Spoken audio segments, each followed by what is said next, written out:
ಸ್ನೇಹಿತರೆ, ಮೀಡಿಯಾ ಮಾಸ್ಟರ್ಸ್ಗೆ ಸ್ವಾಗತ ಸುಸ್ವಾಗತ. ಗೆಳೆಯರೆ, ಉತ್ತರಾಖಂಡದ ರುದ್ರಪ್ರಯಾಗ ಅಕ್ಷರಶಃ ರಣರಂಗ ಆಗಿದೆ.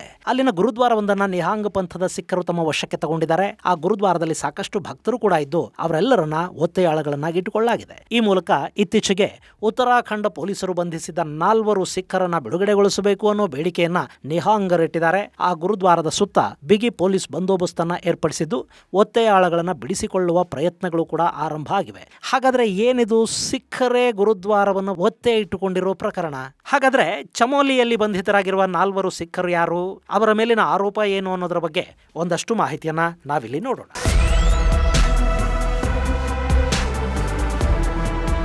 ಗೆಳೆಯರೆ, ಇದು ಥೇಟ್ 1984 ಸಮಯವನ್ನ ನೆನಪಿಸುವ ದೃಶ್ಯ. ಅವತ್ತಿಗೆ ಅಮೃತ್ಸರದ ಗೋಲ್ಡನ್ ಟೆಂಪಲ್ ಅಲ್ಲಿ ಜರ್ನೈಲ್ ಸಿಂಗ್ ಭಿಂದ್ರನ್ವಾಲೆ ಕೂತಿದ್ದ. ಆ ಗುರುದ್ವಾರವನ್ನ ಅವನ ಪಡೆ ತಮ್ಮ ಅಡ್ಡ ಮಾಡಿಕೊಂಡಿತ್ತು. ಖಲಿಸ್ತಾನಿಗಳನ್ನ ಅಲ್ಲಿಂದ ಓಡಿಸಿ ಸ್ವರ್ಣ ಮಂದಿರಕ್ಕೆ ಬಿಡುಗಡೆಯನ್ನ ಕೊಡಿಸಬೇಕು ಅಂತ ಕೇಂದ್ರ ಸರ್ಕಾರ ಆಪರೇಷನ್ ಬ್ಲೂ ಸ್ಟಾರ್ ಅನ್ನ ನಡೆಸಬೇಕಾಗಿ ಬಂತು. ಅದೊಂದು ಘಟನೆ ಭಾರತದ ಪ್ರಧಾನಿಯಾಗಿದ್ದ ಇಂದಿರಾ ಗಾಂಧಿಯವರ ಪ್ರಾಣಕ್ಕೆ ಕೂತು ತಂದುಬಿಡ್ತು. ಈಗ ಅಂಥದ್ದೇ ಒಂದು ಸನ್ನಿವೇಶ ಉತ್ತರಾಖಂಡ ರಾಜ್ಯದ ರುದ್ರಪ್ರಯಾಗ ನಡೀತಾ ಇದೆ. ಅಲ್ಲಿ ಭಿಂದ್ರನ್ವಾಲೆ ಇಲ್ಲ, ಹಾಗೆ ಅಲ್ಲಿ ಯಾವುದೇ ಆಪರೇಷನ್ ಬ್ಲೂ ಸ್ಟಾರು ನಡೀತಾ ಇಲ್ಲ. ಆದ್ರೂ ಅಲ್ಲಿನ ಪರಿಸ್ಥಿತಿ ಸಾಮಾನ್ಯವಾಗಿ ಕಾಣ್ತಾ ಇಲ್ಲ.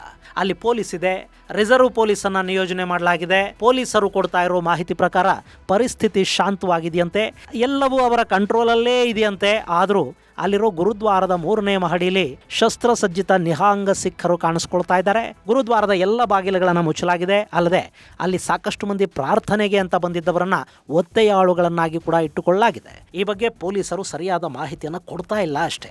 ಅಲ್ಲಿ ಏನಾಗಿದೆ ಅಂದ್ರೆ, ಭಾನುವಾರ ಸುಮಾರು 50ರಿಂದ 60 ಮಂದಿ ನಿಹಾಂಗ್ ಸಿಖ್ಖರು ರುದ್ರಪ್ರಯಾಗದ ಗುರುದ್ವಾರಕ್ಕೆ ಬಂದಿದ್ದಾರೆ. ಅಲ್ಲಿಗೆ ಬಂದವರು ಉಳಿಯೋದಿಕ್ಕೆ ಹಾಗೂ ಪೊಲೀಸರ ವಿರುದ್ಧ ಪ್ರತಿಭಟನೆಗಳನ್ನು ಮಾಡೋದಿಕ್ಕೆ ಅನುಕೂಲ ಆಗೋ ಥರದ ವ್ಯವಸ್ಥೆಗಳನ್ನು ಮಾಡಿಕೊಡಿ ಅಂತ ಗುರುದ್ವಾರ ಕಮಿಟಿಗೆ ಮನವಿಯನ್ನು ಸಲ್ಲಿಸಿದ್ದಾರೆ. ಆದರೆ ಇವರು ಯಾವ ಘಟನೆಯ ವಿರುದ್ಧ ಪ್ರತಿಭಟನೆ ಮಾಡಬೇಕು ಅಂದುಕೋತಾ ಇದ್ದಾರೆ ಅನ್ನೋದರ ಬಗ್ಗೆ ಸಂಪೂರ್ಣ ಅರಿವಿದ್ದ ಕಮಿಟಿ ಅದಕ್ಕೆಲ್ಲ ಅವಕಾಶ ಕೊಡೋದಿಕ್ಕೆ ಆಗೋದಿಲ್ಲ. ನೀವು ಪ್ರಾರ್ಥನೆ ಮುಗಿಸ್ಕೊಂಡು ಇಲ್ಲಿಂದ ಹೊರಟು ಬಿಡಿಯಪ್ಪ ಅಂತ ಅವರಿಗೆ ಹೇಳಿದೆ. ಅದಕ್ಕೆ ನಿಹಾಂಗ್ಗಳು ಒಪ್ಪಿಲ್ಲ. ಮಾತಿಗೆ ಮಾತು ಬೆಳೆದಿದೆ.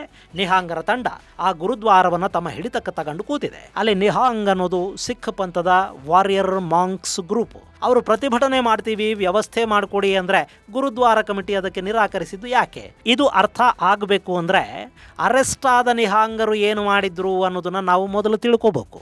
ಗೆಳೆಯರೆ, ಇಲ್ಲೊಂದು ವಿಡಿಯೋ ಇದೆ, ಅದನ್ನೊಮ್ಮೆ ನೋಡ್ಕೊಂಡು ಬಿಡಿ. ಇಲ್ಲಿ ಪಾರ್ಕಿಂಗ್ ವಿಷಯಕ್ಕೆ ಸಂಬಂಧಪಟ್ಟ ಹಾಗೆ ಸ್ಥಳೀಯರು ಹಾಗೂ ನಿಹಾಂಗರ ನಡುವೆ ಒಂದು ಸಣ್ಣ ವಿವಾದ, ಮಾತಿಗೆ ಮಾತು ಇದೆಲ್ಲ ಬೆಳೆದು ನಿಹಾಂಗರು ತಮ್ಮ ತಲ್ವಾರ್ಗಳನ್ನ ಹೊರತೆಗೆದು ಸಾರ್ವಜನಿಕರ ಮೇಲೆ ದಾಳಿಗೆ ನಿಂತು ಬಿಡ್ತಾರೆ. ಇದು ಚಮೋಲಿ ಜಿಲ್ಲೆಯ ಕರ್ಣಪ್ರಯಾಗದಲ್ಲಿ ನಡೆದ ಗಲಾಟೆ. ಅಲ್ಲಿ ಪಾರ್ಕಿಂಗ್ ನಂತ ಸಣ್ಣ ವಿಷಯಕ್ಕೆ ತಲ್ವಾರ್ಗಳನ್ನ ಬೇಯಿಸಿಬಿಡ್ತಾರೆ ಅಂದ್ರೆ ಒಂದು ಅವರಿಗೆ ಆಯುಧದ ಮದ ಇರಬೇಕು ಅಥವಾ ಮಾದಕ ಪದಾರ್ಥಗಳು ಏರಿಸಿದ ಕಿಕ್ಕಿರಬೇಕು. ಇನ್ನು ಗಲಾಟೆಯ ವಿಷಯ ಗೊತ್ತಾಗಿ ಅಲ್ಲಿಗೆ ಪೊಲೀಸರು ಬಂದ್ರು, ತಲ್ವಾರ್ ಬೀಸಿದವರನ್ನ ಅರೆಸ್ಟ್ ಕೂಡ ಮಾಡಿದ್ರು. ಇದು ಇಡೀ ನಿಹಾಂಗ್ ಸಮುದಾಯಕ್ಕಾದ ಅವಮಾನ. ನಮ್ಮನ್ನ ಪೊಲೀಸರು ಅರೆಸ್ಟ್ ಮಾಡುವುದು ಅಂದ್ರೆ ಏನು? ನಾವು ಸಿಖ್ ಧರ್ಮದ ಸಂರಕ್ಷಕರು, ನಮ್ಮನ್ನ ಯಾರು ಮುಟ್ಟೋ ಹಂಗೆ ಇಲ್ಲ ಅಂತ ಇನ್ನುಳಿದ ನಿಹಾಂಗರು ಪ್ರತಿಭಟನೆಗೆ ಮುಂದಾದ್ರು. ಅದರ ಜೊತೆ ಈಗ ಗುರುದ್ವಾರವನ್ನ ಕೂಡ ಅವರು ತಮ್ಮ ಹಿಡಿತಕ್ಕೆ ತಗೊಂಡು ಬಂಧಿತ ನಿಹಾಂಗರನ್ನ ಬಿಡುಗಡೆ ಮಾಡಬೇಕು ಅಂತ ಧಮಕಿ ಹಾಕ್ತಾ ಕೂತಿದ್ದಾರೆ. ಇನ್ನು ಈ ನಿಹಾಂಗ್ ಅಂದ್ರೆ ಯಾರು? ಸಾಮಾನ್ಯವಾಗಿ ಆಯುಧಗಳನ್ನ ಹೀಗೆಲ್ಲ ಇಟ್ಕೊಂಡು ಓಡಾಡೋದು ಅಪರಾಧ ಅಲ್ವಾ? ಇವ್ರು ಯಾಕೆ ತಲ್ವಾರಗಳನ್ನ ಇಟ್ಟುಕೊಂಡೇ ಇರ್ತಾರೆ? ಅದಕ್ಕೆ ಪರ್ಮಿಷನ್ ಇದೆಯಾ? ಇವರ ಡ್ರೆಸ್ ಯಾಕೆ ಹೀಗಿದೆ? ಇಂಥ ಸಾಕಷ್ಟು ಪ್ರಶ್ನೆಗಳು ನಿಮ್ಮನ್ನ ಕಾಡ್ತಾ ಇರಬಹುದು. ಗೆಳೆಯರೆ, ಸಿಖ್ ಸಮುದಾಯದಲ್ಲಿ ನಿಹಾಂಗ್ ಪಂಥಕ್ಕೆ ಮಹತ್ವದ ಸ್ಥಾನ ಇದೆ. ಇವರನ್ನ ಧರ್ಮಯೋಧರು ಅಂತ ಕರೆಯಲಾಗುತ್ತೆ. ತಮ್ಮ ವಿಶಿಷ್ಟ ನೀಲಿ ವಸ್ತ್ರ, ಖಡ್ಗ, ಕೃಪಾಣ್, ತಲ್ವಾರ್ ಹಾಗೂ ಇನ್ನಿತರ ಶಸ್ತ್ರಾಸ್ತ್ರಗಳ ಬಳಕೆ ಮತ್ತು ಕಠಿಣ ಶಿಸ್ತನ್ನ ಪಾಲಿಸೋದರ ಮೂಲಕ ಇವರು ಪ್ರಸಿದ್ಧಿಯನ್ನ ಪಡ್ಕೊಂಡಿದ್ದಾರೆ. ನಿಹಾಂಗ್ ಸಿಖ್ರನ್ನ ಅಕಾಲ್ ಸೇನಾ ಅಂದ್ರೆ ಕಾಲಾತೀತವಾದ ದೇವರ ಸೇನೆ ಅಂತ ಕರೆಯಲಾಗುತ್ತೆ. ಸಿಖ್ ಧರ್ಮವನ್ನ, ಧಾರ್ಮಿಕ ಸ್ವಾತಂತ್ರ್ಯವನ್ನ ಮತ್ತು ನಿರಪರಾಧಿಗಳನ್ನ ಕಾಪಾಡೋದಿಕ್ಕೆ ತಮ್ಮ ಜೀವನವನ್ನೇ ಮುಡುಪಾಗಿಟ್ಟ ಯೋಧರ ಪಡೆ ಈ ನಿಹಾಂಗ್ ಪಂಥ. ನಮ್ಮಲ್ಲಿ ದಾಳಿಕೋರರ ವಿರುದ್ಧ, ಇಸ್ಲಾಮಿಕ್ ದಬ್ಬಾಳಿಕೆಗಳ ವಿರುದ್ಧ ಸನಾತನವನ್ನ ಕಾಪಾಡೋದಿಕ್ಕೆ ಅಂತ ಶಸ್ತ್ರ ಮತ್ತು ಶಾಸ್ತ್ರ ಎರಡೂ ಗೊತ್ತಿದ್ದ, ಶಸ್ತ್ರಕ್ಕೆ ಹೆಚ್ಚು ಮಹತ್ವವನ್ನ ಕೊಡ್ತಾ ಇದ್ದ ನಾಗಾ ಸಾಧು ಪಂಥವನ್ನ ಸ್ಥಾಪನೆ ಮಾಡಿದ್ರಲ್ಲ, ಹಾಗೆ ಸಿಖ್ ಧರ್ಮದ ರಕ್ಷಣೆಗಾಗಿ ಹುಟ್ಟುಕೊಂಡ ಸಶಸ್ತ್ರ ಸನ್ಯಾಸಿಗಳ ಪಡೆ ಈ ನಿಹಾಂಗರದ್ದು. ಈ ನಿಹಾಂಗ್ ಸಂಪ್ರದಾಯದ ಮೂಲವನ್ನು ಹುಡುಕ್ತಾ ಹೋದರೆ ನಾವು ಸಿಖ್ ಧರ್ಮದ 6ನೇ ಗುರುಗಳಾದ ಗುರು ಹರಗೋವಿಂದ್ ಸಿಂಗ್ ಅವರ ಕಾಲಘಟ್ಟಕ್ಕೆ ಹೋಗ್ತೀವಿ. ಅವತ್ತಿಗೆ ಅವರು ಮಿರಿ ಪಿರಿ ಅನ್ನೋ ತತ್ವವನ್ನು ಪರಿಚಯಿಸ್ತಾರೆ. ಹಾಗಂದ್ರೆ ಆಧ್ಯಾತ್ಮಿಕ ಶಕ್ತಿ ಮತ್ತು ಲೌಕಿಕ ಅಧಿಕಾರವನ್ನು ಸಮತೋಲನಗೊಳಿಸಬೇಕು ಅನ್ನೋದು. ಹಾಗೆಯೇ ಸಿಖ್ರು ಧರ್ಮ ರಕ್ಷಣೆಗಾಗಿ ಶಸ್ತ್ರವನ್ನು ಧರಿಸಬೇಕು ಮತ್ತು ಯುದ್ಧ ಕಲೆಗಳನ್ನು ಕರಗತ ಮಾಡ್ಕೋಬೇಕು ಅಂತ ಹರಗೋವಿಂದ್ ಸಿಂಗ್ ಅವರು ಹೇಳಿದರು. ಆದರೆ ಅವತ್ತಿಗೆ ಅದು ಹೆಚ್ಚು ಪ್ರಚಲಿತಕ್ಕೆ ಬರಲಿಲ್ಲ. ಮುಂದೆ ಔರಂಗಜೇಬನ ಕಾಲದಲ್ಲಿ ಈ ನಿಹಾಂಗ್ ಪಂಥ ಮತ್ತೆ ತನ್ನ ಪ್ರಾಮುಖ್ಯತೆಯನ್ನು ಪಡ್ಕೊಳ್ತಾ ಹೋಗುತ್ತೆ. ಅದಕ್ಕೆ ಕಾರಣ ಸಿಖ್ಖರ 10ನೇ ಗುರುಗಳಾದ ಗುರು ಗೋವಿಂದ ಸಿಂಗ್ರು. ಅವತ್ತಿಗೆ ಔರಂಗಜೇಬನ ದಬ್ಬಾಳಿಕೆ ಮಿತಿ ಮೀರಿತು.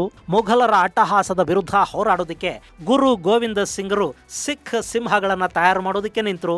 ಪ್ರತಿಯೊಬ್ಬ ಸಿಖ್ ಕೂಡ ಸಿಂಹದಂತೆ ಹೋರಾಡಬೇಕು ಅಂತ ಹೇಳಿದ ಗುರು ಗೋವಿಂದ ಸಿಂಹರು ಸಾಮಾನ್ಯ ಶಕ 1699 ಬೈಸಾಖಿ ಹಬ್ಬದಂದು ಖಾಲ್ಸಾ ಸ್ಥಾಪನೆಯನ್ನು ಮಾಡ್ತಾರೆ. ಈ ಖಾಲ್ಸಾ ಪಂಥದ ಅತ್ಯಂತ ಶಿಸ್ತಿನ ಮತ್ತು ಪರಾಕ್ರಮಿ ಸಂತರ ಪಡೆನೆ ಈ ನಿಹಾಂಗ್ ಪಡೆ. ಇಲ್ಲಿ ನಿಹಾಂಗ್ ಅಂದ್ರೆ ಮೊಸಳೆ ಅನ್ನೋದು ಪರ್ಷಿಯನ್ ಭಾಷೆಯಲ್ಲಿ ಬರುವ ಅರ್ಥ.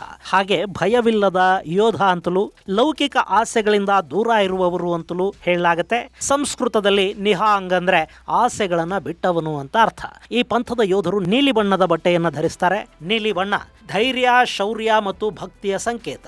ಇನ್ನಿವರು ಧರಿಸುವ ದೊಡ್ಡ ಪಗಡಿಯನ್ನ ದಸ್ತಾರ್ ಬುಂಗಾ ಅಂತ ಕರೀತಾರೆ. ಈ ಪಗಡಿಯ ಒಳಗೆ ಕೂಡ ಹಲವಾರು ಶಸ್ತ್ರಾಸ್ತ್ರಗಳನ್ನು ಅವರು ಇಟ್ಕೋತಾರೆ. ಕತ್ತಿ, ಚೂರಿ, ಬಿಲ್ಲು ಮತ್ತು ಬಾಣ, ಕಬ್ಬಿಣದ ಚಕ್ರಗಳನ್ನು ಕೂಡ ಅವರು ಇಟ್ಕೊಂಡಿರ್ತಾರೆ. ಈ ಯೋಧರು ಘಾಟ್ಕಾ ಅನ್ನೋ ಸಮರ ಕಲೆಯನ್ನ ಕಲಿತಾರೆ. ಈ ಘಾಟ್ಕಾದಲ್ಲಿ ಕತ್ತಿ ವರ್ಸೆ, ದೊಣ್ಣೆ ಯುದ್ಧ ಹಾಗೂ ಇನ್ನಿತರ ಆತ್ಮರಕ್ಷಣಾ ತಂತ್ರಗಳು, ದೈಹಿಕ ತರಬೇತಿ ಮತ್ತು ಮಾನಸಿಕ ಏಕಾಗ್ರತೆಯನ್ನ ಕಲಿಸಲಾಗುತ್ತೆ. ಇನ್ನು ನಿಹಾಂಗರ ಆಚರಣೆ ಕೂಡ ತುಂಬಾನೇ ವಿಶೇಷವಾಗಿದೆ.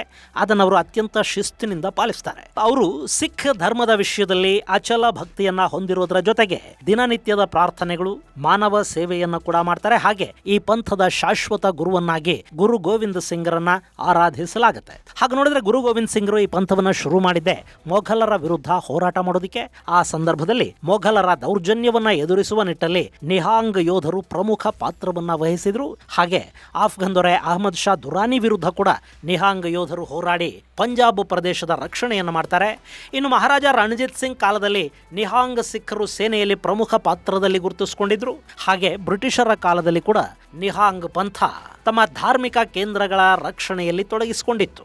ಸದ್ಯಕ್ಕೆ ಅವರಲ್ಲಿ ಬುದ್ಧ ದಳ ಮತ್ತು ತರಣ ದಳಗಳಿದ್ದು ಈ ತರಣ ದಳ ಪ್ರಮುಖ ಸಂಘಟನೆ ಅಂತ ಗುರುತಿಸ್ಕೊಳ್ಳುತ್ತೆ. ಇಂಥ ಪಂಥ ಈಗ ಗುರುದ್ವಾರವನ್ನ ಆಕ್ರಮಿಸಿ ಆಡಳಿತಕ್ಕೆ ತಲೆನೋವನ್ನ ತಂದಿಟ್ಟಿದೆ. ಹೀಗಾಗಿ ಅಲ್ಲಿ ಸರ್ಕಾರ ಕೂಡ ಸ್ವಲ್ಪವೂ ಎಚ್ಚರ ತಪ್ಪದ ಹಾಗೆ ಅತ್ಯಂತ ನಾಜೂಕಾಗಿ ಸಮಸ್ಯೆಯನ್ನ ಬಗೆಹರಿಸುವ ಕಡೆಗೆ ಗಮನ ಕೊಡ್ತಾ ಇದೆ. ಗೆಳೆಯರೆ, ಲಾಗಿರೋದು ಪಾರ್ಕಿಂಗ್ ವಿಚಾರದ ಜಗಳ. ಕೆಲವೊಮ್ಮೆ ಟೂರಿಸ್ಟ್ ಪ್ಲೇಸ್ಗಳಲ್ಲಿ ಇಂತಹ ಜಗಳಗಳಾಗ್ತಾ ಇರುತ್ತವೆ. ಕೆಲ ಕಡೆಗಳಲ್ಲಿ ಸ್ಥಳೀಯರೇ ಕಿರಿಕು ತೆಗೆದ್ರೆ ಮತ್ತೆ ಕೆಲ ಸಂದರ್ಭಗಳಲ್ಲಿ ಪ್ರವಾಸಕ್ಕೆ ಹೋದವರು ಸ್ಥಳೀಯರ ವಿರುದ್ಧ ಜಗಳಕ್ಕೂ ನಿಲ್ತಾರೆ. ಇಂಥ ಸಣ್ಣ ಜಗಳಗಳು ದೊಡ್ಡ ಅನಾಹುತಗಳಿಗೆ ಕಾರಣ ಆಗುತ್ತವೆ. ಜೂನ್ 16ನೇ ತಾರೀಕು ಈ ನಿಹಾಂಗ್ಗಳು ಶ್ರೀ ಹೇಮಕುಂಡ್ ಸಾಹೇಬ್ ಗುರುದ್ವಾರದಿಂದ ಹಿಂತಿರುಗಿ ಬರುವ ಸಂದರ್ಭದಲ್ಲಿ ಕರ್ಣಪ್ರಯಾಗದಲ್ಲಿ ವಾಹನ ನಿಲುಗಡೆ ವಿಷಯವಾಗಿ ಜಗಳ ಆಗಿದೆ. ಅದು ಈಗ ವಿಕೋಪದ ಸ್ಥಿತಿಯನ್ನ ತಲುಪಿದೆ. ಅದರಲ್ಲಿ ಯಾವುದೇ ರೀತಿಯ ಕೋಮುಗಲಭೆಗಳಾಗಿಲ್ಲ ಅನ್ನೋದು ಸಂತೋಷ ಪಡಬೇಕಾದ ವಿಷಯ. ಸದ್ಯಕ್ಕೆ ಪರಿಸ್ಥಿತಿಯನ್ನ ತಿಳಿಗೊಳಿಸಲಾಗ್ತಾ ಇದೆ. ನಿಹಾಂಗ್ಗಳ ಮನವೊಲಿಸಿ ಪ್ರತಿಭಟನೆಯನ್ನ ಹಿಂಪಡೆಯುವಂತೆ ಮಾಡುವ ಪ್ರಯತ್ನಗಳು ನಡೀತಾ ಇವೆ. ಗೆಳೆಯರೆ, ಇಲ್ಲಿ ಇವರು ಜನರನ್ನ ಒತ್ತೆಯಾಳಗಳನ್ನಾಗಿ ಇಟ್ಟುಕೊಂಡಿದ್ದಾರೆ ಅನ್ನೋ ಕಾರಣಕ್ಕೆ ಬಂಧಿತರನ್ನ ಬಿಟ್ಟುಬಿಟ್ರೆ ನಿಹಾಂಗರು ಇದನ್ನ ಅಭ್ಯಾಸ ಮಾಡ್ಕೊಳ್ತಾ ಹೋಗ್ತಾರೆ. ಮುಂದೆ ಇದು ಮತ್ತೊಂದು ರೀತಿಯ ತಲೆನೋವಿಗೆ ಕಾರಣ ಆಗುತ್ತೆ. ಹಾಗಂತ ಅಲ್ಲೊಂದು ಕಾರ್ಯಾಚರಣೆಯನ್ನೇ ಮಾಡೋದಿಕ್ ಹೋದ್ರೆ ಅದು ಜನಾಂಗೀಯ ಆಕ್ರೋಶಕ್ಕೆ ಕಾರಣ ಆಗುತ್ತೆ. ಅದು ಬೇರೆಯದ್ದೇ ಅನಾಹುತವನ್ನ ಸೃಷ್ಟಿ ಮಾಡೋ ಸಾಧ್ಯತೆ ಇರುತ್ತೆ. ಹೀಗಾಗಿ ಇದನ್ನು ಉತ್ತರಾಖಂಡ್ ಸರ್ಕಾರ ಹೇಗೆ ನಿಭಾಯಿಸುತ್ತೆ ಅನ್ನೋದನ್ನ ಕಾದು ನೋಡಬೇಕು. ಇನ್ನು ಈಗಾಗಲೇ ಅಲ್ಲಿ ಇಂಡೋ ಟಿಬೆಟನ್ ಬಾರ್ಡರ್ ಪೊಲೀಸರನ್ನ ಕೂಡ ನೇಮಕ ಮಾಡಲಾಗಿದೆ. ಗುರುದ್ವಾರವನ್ನ ಕಾಪಾಡುವ ಎಲ್ಲ ಪ್ರಯತ್ನಗಳನ್ನ ಸರ್ಕಾರ ಕೈಗೊಳ್ಳುತ್ತಾ ಇದೆ. ಇದು ಗೆಳೆಯರೆ ಉತ್ತರಾಖಂಡದಲ್ಲಿ ನಡೀತಿರೋ ಸಿಖ್ ನಿಹಾಂಗ್ ಪಂಥದ ವಿಚಿತ್ರ ಸಂಘರ್ಷದ ಕುರಿತಾದ ಒಂದಷ್ಟು ಮಾಹಿತಿ.